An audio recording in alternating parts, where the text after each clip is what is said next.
glasses, and we're going to talk about episode 73. Yes, 73. Okay, pag-usapan natin to. Basically, it's one of those lighter episodes, gaya ng kahapon. Pero, there are significant story elements in here that I think is going to be, that will push forward the story in the future. Pero, yeah, pag-usapan natin to. There were some interesting scenes here. Pero I think one of the most important part in this episode is this one. Pero bago yun sa lahat, hey, if you guys are new here, please do leave a like, comment, and also subscribe to my channel. It's going to help me with the YouTube algorithm gods and stuff. But damn, finally, we were... Natatawa ako sa mga Basilio dito. Nakalabas ang dila niya.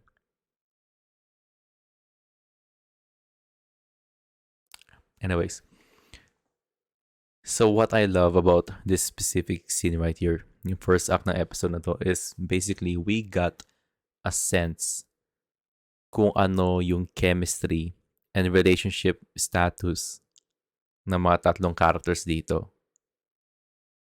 Two characters that are new and two characters that I believe are going to show up in El Filibusterismo. One, of course, we got to see Cabezang Tales, and the fact na Cabezang Tales is easily the father figure that Basilio didn't have. Then this is really heartwarming to see. I love the fact na given that this is basically one of our earlier scenes, seeing Cabezang Tales talking with Basilio. But I think this sets up the foundation that Cabezang Tales is someone that we can trust for the meantime. And again, he said a line here that basically explains Basilio's backstory after niyang lumayas nung hinahabol sila ng Guardia Civil nila Sisa. Turns out si Basilio pala ay nakita ni na Huli, I believe, and Cabezang Tales sa gubat na sugat-sugatan. So I'm just happy to see na Basilio is easily in a way better. It can be argued that he is in a way better position compared when he was with Sisa. Given they are under and that family, Sisa's family, is under an abusive husband and father. Pero I'm just happy na, everything is going pretty well here. What I love about this scene, again, is that I just love the fact na, it is very heartwarming. Yung conversation nila, the fact na he has his hands on his neck. You can really see na whatever coming out from Cabezang Tales lips, talaga nagagaling sa puso niya. So I can really feel the adoptive father love coming from Cabezang Tales right here. Another interesting to talk about in this scene is the fact that we finally got to see Huli, which I believe is going to be is this a spoiler? Hindi naman yata, pero this is like a general knowledge naman yata. Pero anyways, I'm just going to say it. This is just a minor spoiler sa El Filibusterismo. Pero Huli is going to be, I believe, Basilio's girlfriend in the long run. Sure, you can think na they are like adoptive siblings, stuff like that. Pero or foster siblings, I don't know. Pero yeah, I do think na magshota sila when they became teenagers sa El Filibusterismo.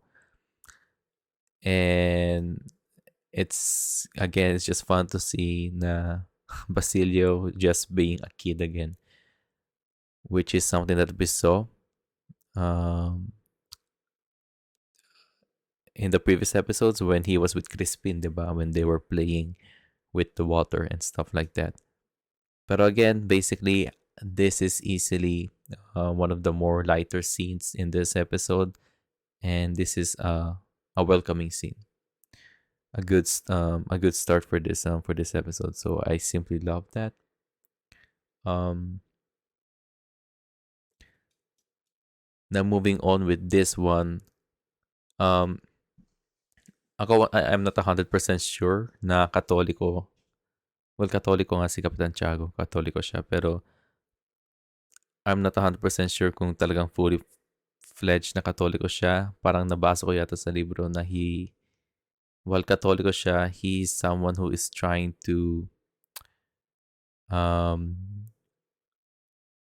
trying to, paano ba to? Nagdadasal siya sa mga iba't ibang Diyos in which he believes na who is going to benefits him the most, which kind of mirrors the fact na yung nagulat ako dati sa scene kung bakit since si Ibarra ay binaback up na mismo ni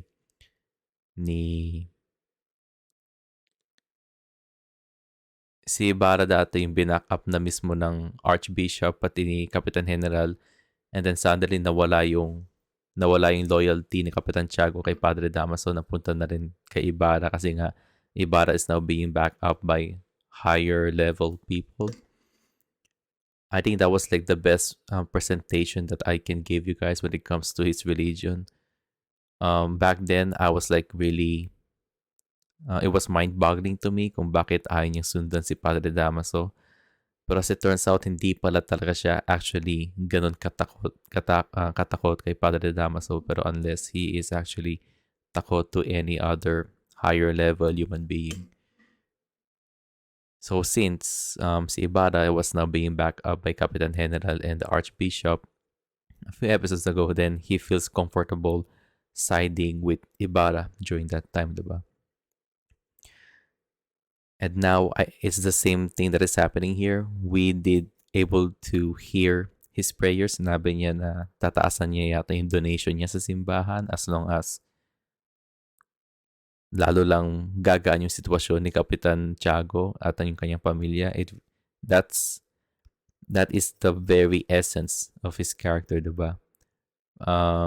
Dumidikit siya sa mga taong or at least sa mga stuff na that will basically benefit him in the bigger picture para lang masustain niya yung comfortable life and masustain niya yung mismong business na hinahandle niya throughout San Diego. Nakapakita na naman si na Linares dito, Don Tiburcio, pati Don Victorina or Don Victoria, which I really hate saying as usual. So I think this is going to be our other side of the story. I think this is going to be like plot C, I believe, kung saan we are going to talk about Maria Clara's involvement yet again with Alfonso Linares, diba? So that storyline about having a different marriage with a different person is ongoing with this, in which, of course, all of us doesn't agree about. You are in a unique position kung gusto mo, kung Team Linares ka, pero I don't know, baka may problema ka. kung siguro, kung isa kang tao na ayaw mo kung isa kang tao na Team Linares ka, then baka hindi ka pinainom ng nanay mo ng matinong gatas. So there's that. And moving on.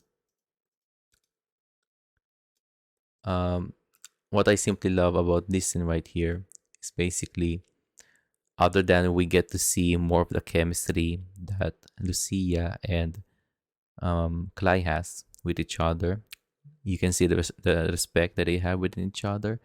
And basically, what napapansin ko, yung mga sa team KKK na group dito, yung rebellion team dito sa Nolomitangere, they are spouting out very nice quotes. Yesterday, it was Elias saying na, yung mga alitap-tap ang nagbibigay ng liwanag sa dilim, something along those lines. And now, si Lucia, sabi niya mismo, ang kabutihan, hindi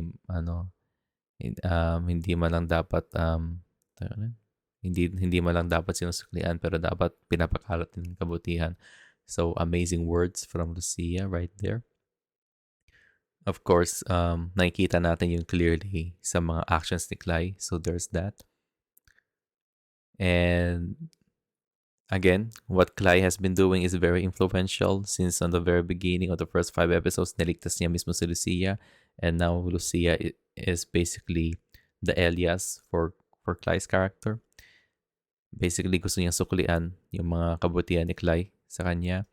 Pero basically, what I also like about this scene and what the writers did here is that I think they gave the Sisa character a more expanded story compared sa novela mismo. Kasi, just like I said in the previous episodes, I when after reading Noli Me Tangere in the past, I felt like the Sisa character is someone na parang labas-pasok lang sa story. He is someone na gumagawa lang ng para mga cameo. No? Kaya I was curious going into this show for the first time whether they are exactly going to do that. Kung isusulat nila yung Sisa character na, okay, in this episode, makikita tayo ng cameo ni Sisa and then stuff like that. And I was also worried back in the day if that thing, yung cameo part na lalabas-pasok lang siya sa isang scene is going to get repetitive. Pero no, I believe what the writers did here, they did try to expand Sisa's story. She did get sidelined in the previous episodes para makafocus tayo kina Ibarra, kina Kalay, kina Elias, pati kina Maria Clara. Pero now she's back here. I love the fact that, yes, her story feels somewhat expanded. It's good hearing that Lucia is now going to be some kind of her guardian from time to time na bumibisita siya. And yeah, with that being said, I also like seeing the conversation that Clay has with Sisa. Kasi even though Sisa is not in the proper mental state, at least they have this amazing conversation na sinasabi ko in the previous episodes again na even though Sisa is not in the best mental state right now, yung puso na lang niya yung nagko-control sa kanyang mga pinagagawa, 'di ba? And Clay basically said those lines in a case na sinabi niya kay Sisa mismo na yung puso mismo ni Sisa ang magpapabigay sa kanya ng saya and maybe make yung puso na lang ni Sisa mismo ang pwedeng mag-lead kay Sisa sa mga achievements in the long run. Hopefully we do see that in the future episodes, but we'll see. Pero again, gaya na sabi ko din yesterday na Sisa is now basically in a more proper state compared to the past episodes na gaya na sabi ni Clay, lagi siyang sinasaktan, lagi siyang pinagtatawanan. Pero ngayon, nandito na siya sa dampa. I don't know what dampa means. I'm just assuming na yun ang tahanan nila or yun ang tawag sa lugar kung saan sila nakatira. The fact na siya ay nasa dampa na, she is now simply happy. Kahit man she still feels like Crispin is just sleeping and Basilio is still out there, in which he is. Which is a good segue to the Basilio scene here. So typically, hinarap nga niya yung magulang niya pati ang kanyang kapatid. What I just find confusing here is that parang nalaman na bangkay ito mismo ng kanyang kapatid. Other than napansin niya na yung mismong lupa mismo kung saan nilibing si Crispin ay maliit lang, around the size of a child. So I'm just assuming na he assumed na si Crispin ngayon nakalibing doon. Kasi sino ba naman ang ilalagay? Bakit naman maililibing sa tabi ng bahay ni Sisa, 'di ba? Kung hindi someone related sa tahanan na 'yon. So it's just saddening to see um, uh, Basilio has to endure something like this kung saan na merong namatay sa kanyang family at hindi niya yun alam for the longest time kasi he was being under the care of Cabezang Tales. And base sa abangan, we are still going to see Basilio being saddened by the fact na baka hindi na siya na-recognize ng kanyang nanay mismo, 'di ba? So that's an episode that I'm really leaning towards to.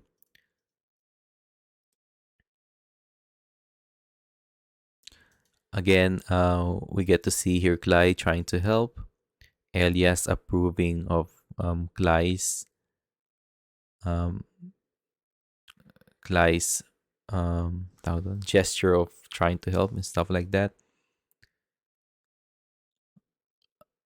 And we actually get to see that in this scene right here kung saan iba yung book ni Clay. Pero bago yung pag-usapan muna natin tong scene na to, you know what? Kung ano yung mga sinabi ni Fidel dito, it is 100% true. Tamang sabi ni Fidel na kung sino pa talaga yung mismong gustong tumulong sa bansa, sila pa yung mga tinatawag na kriminal, diba? And I think, again, we do see a lot of cases like that sa Pilipinas mismo, diba? Even in the Filipino community din. And it's simply sad. It's simply sad na, well, at first I wanted to think social media kasi at least on social media nakikita na rin ng mga tao, at least na-spread yung idea of sharing, the idea of giving, the idea of helping. Those things are getting a ton of shares, getting a lot of likes and stuff like that. I'm just happy to see that more people are now being exposed to the great side of humanity, unlike during these times in the past. Pero kung ano yung issue dito sa show na to, I mean, kung ano yung issue during this time period na to, it's still been happening in our current generation, diba? For some reason, our society is the very roots of our society encourages corruption and stuff like that. Kaya nga, whenever someone's trying to get an NBI clearance or someone is trying to get a driver's license, may mga tinatawag na fixers, di ba? Babayaran nyo na lang sila para makapag-skip ka ng process, and then you'll get your driver's license even though na hindi ka marunong mag-drive. That's the thing that I've been hearing, and that's the thing that I've been exposed to several times when I was still in the Philippines. There's also a lot of other forms of corruption in the Philippines na hindi lang naman involve yung yung yung gobyerno, 'di ba? I mean, one example, no, I will not try to dive into more of those things. But you guys get the gist. You guys get the gist of it. But it's funny, 'di ba? Kung sino pa yung mga nakakulong dito, basically sila yung mga taong who really tried helping the community for for for for the better, 'di ba? I think ito si Kapitan Basilio yata ba to? Tama ba? Siya ba yung Tama ba si Kapitan Basilio ba to? Ito ba yung tatay ni Victoria? Yung willing na mag-donate ng pera para sa eskwelahan mismo ni Ibarra. And then we have the schoolmaster here who is willing to teach any children, mapalalaki man at mapababae. And instead of the people being imprisoned like Padre Damaso and Padre Salvi, We don't get to see them. They're still running around in their churches and spreading lies and stuff like that. It's because they are the most powerful. Sila yung may power. Kaya in a way, na-oppress yung mga mahirap and yung mga lower class citizens. Kaya nga sinasabi ng mga tao na, yung batas ng Pilipinas ay batas lang para sa mga mahirap, para sa mga lower and middle class citizens. And yung mga batas na yun, those batas stuff doesn't apply to the people who are sitting in the government right now, which is something that really grinds my gears.